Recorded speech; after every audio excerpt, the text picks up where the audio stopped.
बच्चों, आज हम पत्र लेखन पढ़ेंगे। पहले जानेंगे पत्र का महत्व। व्यक्ति अपने भावों और विचारों को अभिव्यक्त करने के लिए अनेक साधनों का प्रयोग करता है। इसमें पत्र लेखन भी एक प्रमुख साधन है। पत्र लेखन एक कला है। पत्र के माध्यम से व्यक्ति अपनी भावनाओं को सरलता से अपने परिजनों, अधिकारियों तक पहुंचा सकता है। पत्र दूर बैठे लोगों के बीच संबंध स्थापित करने का सबसे सरल और सस्ता साधन है। पत्र लिखते समय निम्नलिखित बातों का विशेष ध्यान रखना चाहिए। पत्र में सरल और स्पष्ट भाषा का प्रयोग करना चाहिए। वाक्य छोटे छोटे तथा प्रभावशाली होने चाहिए। पत्र की विषय वस्तु स्पष्ट होनी चाहिए। पत्र में स्थिति के अनुसार संबोधन, अभिवादन का प्रयोग होना चाहिए। पत्र की लिखावट सुंदर और साफ होनी चाहिए। पत्र का आरंभ एवं विस्तार आवश्यक सूचनाओं पर आधारित होना चाहिए। अब हम पढ़ते हैं पत्र। पत्र दो प्रकार के होते हैं, औपचारिक पत्र और अनौपचारिक पत्र। अनौपचारिक पत्र को हम निजी पत्र भी कहते हैं। आज हम सिर्फ औपचारिक पत्र के बारे में जानकारी हासिल करेंगे।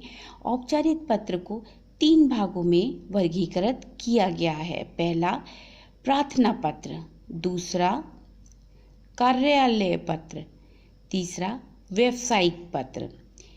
प्रार्थना पत्र के अंतर्गत हम विद्यालय से अवकाश के लिए प्रार्थना पत्र लिखते हैं। किसी नगर निगम या बिजली विभाग में शिकायत के लिए पत्र लिखते हैं और आवेदन पत्र लिखते हैं। कार्यालयीय पत्र में किसी सरकारी अधिकारी को पत्र या किसी सरकारी विभाग में पत्र लिखते हैं। व्यावसायिक पत्र जो हम दुकानदार को, प्रकाशन को या कंपनी को लिखते हैं।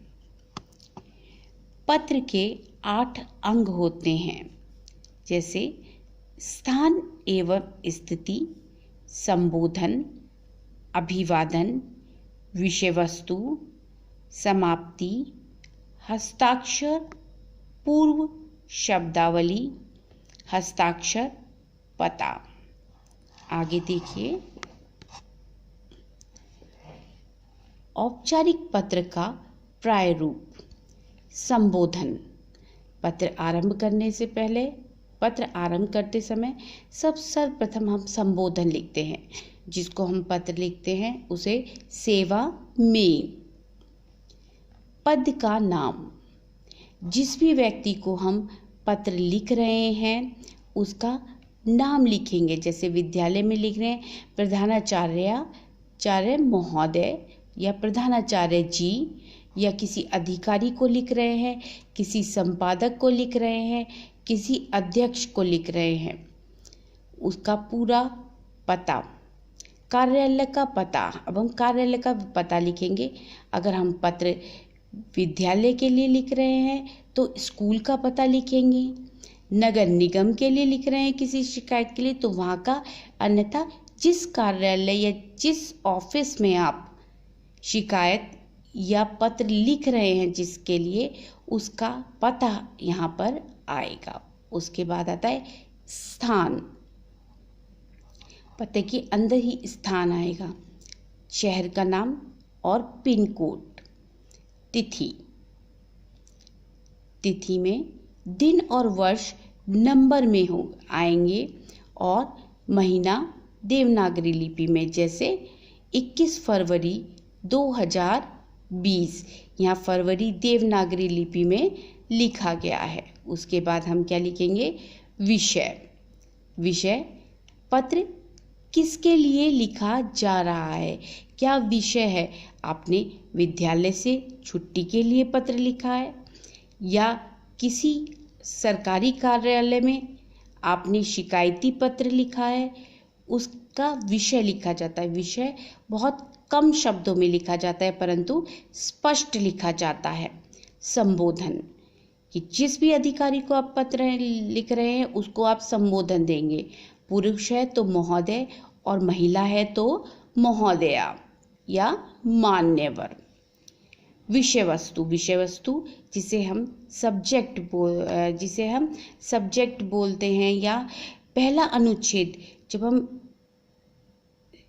पत्र लिखेंगे पहला अनुच्छेद, उसमें आप अपनी समस्या लिखेंगे कि आप किस कारण से पत्र लिख रहे हैं, क्या समस्या है, पूरी समस्या का विवरण देंगे। उसके उपरांत दूसरे अनुच्छेद में आप अधिकारी से आपको क्या उम्मीद है वो लिखेंगे कि वो आपका कार्य या इस जो समस्या है इसका समाधान वो कैसे कर सकता है। समापन संबोधन, यहाँ पर आप समापन करेंगे, धन्यवाद देंगे, जैसे आपकी अति कृपा होगी। अंत में आप क्या लिखेंगे? अगर आपने विद्यालय में लिखा है, विद्यालय के लिए पत्र लिखा है, तो आपका आज्ञाकारी शिष्य, आपकी आज्ञाकारी शिष्य अगर लड़की है, भवदीय का प्रयोग करेंगे।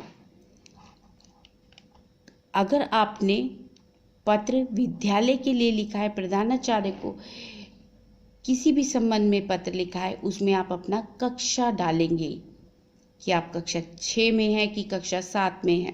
ठीक। अगर किसी विभाग में आपने ये पत्र लिखा है तो वहाँ पर आप अपना एड्रेस डालेंगे, यानी अपना पता डालेंगे। वही यदि ये पत्र आपने प्रधानाचार्य को विद्यालय को लिखा है तो यहाँ पर आप अपना अनुक्रमांक यानी रोल नंबर डालेंगे, क्योंकि विद्यालय के अंदर आपका नाम, आपकी क्लास, आपका रोल नंबर, आपकी पहचान है, तो यहाँ आप अपना रोल नंबर डालेंगे।